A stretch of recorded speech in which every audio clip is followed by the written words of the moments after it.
Prezado aluno, voltamos agora para mais uma videoaula, a videoaula de programação orientada a objetos. A programação orientada a objetos talvez possa soar como um nome estranho ou novo para alguns, mas ela já é realidade de quase todas as linguagens de programação atuais, ou que busquem uma vanguarda na inovação.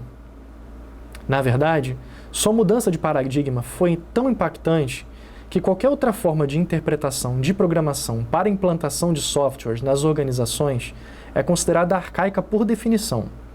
Isso se dá porque a programação orientada a objetos veio com fins de tornar mais fáceis as vidas dos programadores e desenvolvedores de softwares, analistas de sistema e interpretadores de código, pois ela tenta traduzir de uma forma clara e mais facilmente inteligível tanto para o programador quanto o cliente em situações reais que envolvem elementos reais da vida e dos processos que o negócio possa desenvolver. Por isso, uma de suas características mais importantes é auxiliar com que o programador consiga pensar e visualizar as coisas com as quais ele trabalhará de formas distintas, interpretando-as como objetos, dando aplicações de propriedades e métodos a fim de desanuviar a complexidade para desenvolver e manter um software. Essa visão de enxergar as entidades como objetos com características já se tornou padrão nas principais linguagens de programação, como C++, C#, o Python e o Java, dentre outras. E mesmo que essas linguagens sejam diferentes na sua implementação e na sua linguagem de código, todas circundam os mesmos conceitos e princípios de orientação a objetos. Por isso, os programadores analistas que trabalham com essas linguagens acabam, mesmo sem querer, trabalhando com o paradigma de orientação a objetos. No entanto, ainda muitos deles desconhecem os conceitos, trabalhando de forma mecânica, sem conhecer a teoria por trás, o que acaba gerando erros de programação ou erros conceituais, excesso de código, que todos sabemos que é um pecado grave na programação, que por fim vai acabar fazendo um código final tão embolado e emaranhado que a reutilização dele seria quase impossível. Por isso que vamos tentar colocar de uma forma simples aqui os principais pilares e conceitos da orientação a objetos, trabalhando com alguns exemplos de implementação para que possamos ilustrar de uma forma mais clara os seus princípios e facilitar a vida do programador na hora de desenvolver o software. Vamos falar de classes de objetos, associação e os 4 pilares: abstração, herança, polimorfismo e encapsulamento. Vamos começar falando sobre classes. A programação orientada a objeto trabalha com base em classes. Mas o que é uma classe? Se vamos falar de objetos reais que serão traduzidos para dentro do nosso sistema, a classe seria mais ou menos o que a própria palavra significa: uma categoria, uma referência caracterizada por atributos e qualidades próprias. Uma classe de objeto. Aqui nesse momento estamos falando da essência de um objeto, não da sua existência particular. Estamos falando do conjunto de atributos ou ações que um objeto tem que torna ele parte daquela categoria.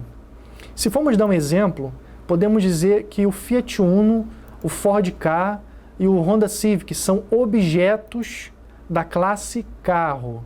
Ficou claro? Isso quer dizer que esses 3 objetos todos compartilham as mesmas particularidades e funcionalidades que os tornam todos carros. Isso seria, por exemplo, todos possuem volante, pneus, bancos, faróis, são os atributos dos carros. E todos possuem funcionalidades, ações únicas, que chamamos de métodos, que os carros conseguem exercer, que seria se mover, fazer curvas para a esquerda ou para a direita, frear, acelerar. Entender o que significa uma classe, atributos e métodos? São os métodos que vão dizer como que o objeto age e quais as funções que ele consegue exercer. E são os atributos de objeto que vão informar suas características físicas e particularidades de seu ser. Filosófico, hein? Para ficar mais fácil, os atributos da classe diz como ele é, ou o que ele tem, e os métodos dizem o que ele faz. Agora que determinamos o que é a classe de um objeto, vamos falar então do objeto em si, e como definimos o que é objeto e o que é uma classe, baseado nas diferenças inerentes de ambos. Aproveitamos vai explicar então o princípio da abstração, ainda nesse exemplo. Ainda no nosso exemplo do carro, se definimos que uma classe é uma categoria de objeto, no nosso caso, a classe carro, o objeto, é uma manifestação individual e única criada a partir desse modelo definido pela classe.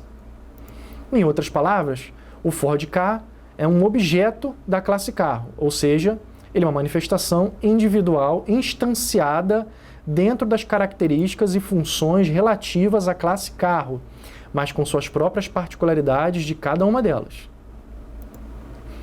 O que significa?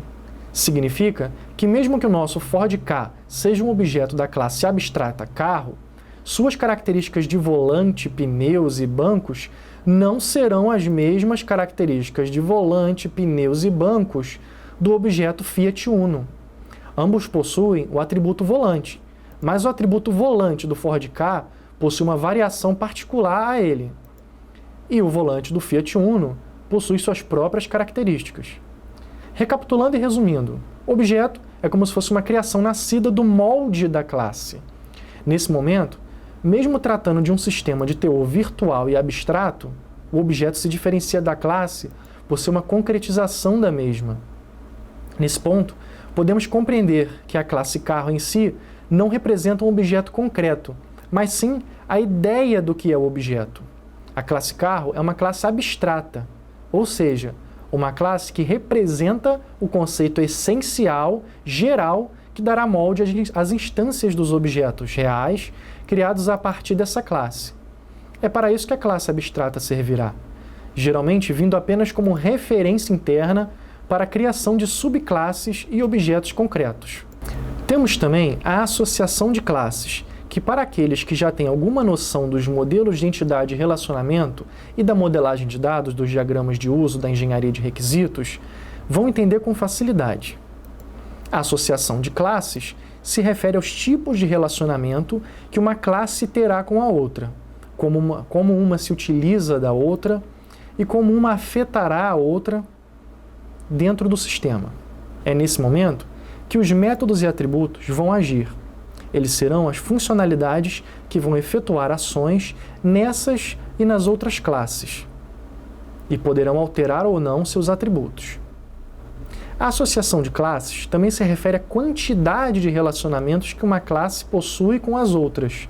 Para aqueles que já estudaram a modelagem de dados, é possível que uma classe se relacione com uma ou muitas classes. Isso é uma característica dessa modelagem também, já pré-pensada na orientação ao objeto. Por isso, quando nos referimos a associações de classes e seus relacionamentos, sempre usamos a expressão que uma classe tem outra classe, ou uma classe tem várias outra classe. Como, por exemplo, um usuário cadastrado tem um carro, mas é possível que esse mesmo usuário cadastrado tenha vários recibos de serviço. Tanto o usuário como o carro e o recibo de serviço são classes do nosso programa, que interagem entre si e se relacionam também, através das ações de cadastro. Um carro é vinculado a um usuário e mais de um recibo pode ser vinculado ao mesmo usuário, indicando que ele adquiriu o serviço da organização que usa o programa mais de uma vez. Ainda falando de associações de classe, já podemos falar de herança, que é outro pilar da orientação ao objeto. Segundo, a herança é um conceito que trata sobre classes que nascem como versões mais específicas e menores de classes maiores, a fim de organizar melhor nosso código e evitar que tenhamos muitos ovos dentro da mesma cesta, como diz o ditado, que se refere a evitar que coloquemos nossos recursos sem garantias de segurança todas no mesmo lugar, de modo que se houver um problema, perderemos todos. Subclasses permitam que nós descentralizemos as classes. A subclasse ou classe derivada, como também é chamada na herança, herdará todos os métodos e atributos da classe mãe, ou superclasse, né? Daí o nome herança. Isso pode ser feito de forma recursiva indefinidamente. Dá para se criar uma hierarquia contínua, até da classe mais genérica até a classe mais ampla. Vamos usar alegorias reais para ajudar a entender o que eu estou falando. Vamos supor que ainda nesse exemplo de carros, eu quisesse cadastrar vários tipos de carros, desde um Fusca até um ônibus. Nem preciso dizer que existe uma grande diferença física e funcional entre esses dois veículos, mas ambos continuam ainda sendo carros. Talvez dentro do meu programa, eu precise indicar as características particulares desses objetos diferentes. Vamos supor que eu preciso indicar uma quantidade de bancos em um ônibus, mas que isso não seja importante nos outros cadastros de carros de passeio. Inicialmente, poderíamos colocar esse atributo na classe carro. E, sinceramente, sendo apenas um caso, isso não nos daria problema. Mas vamos supor que eu tivesse que ter muitos outros atributos que serão particulares de outros objetos específicos, como, por exemplo, tamanho da carga, se fosse uma picape, peso máximo de carga, se fosse um caminhão, tamanho da cabine, se fosse uma limusine. Pode ver que são atributos que são muito particulares a cada objeto.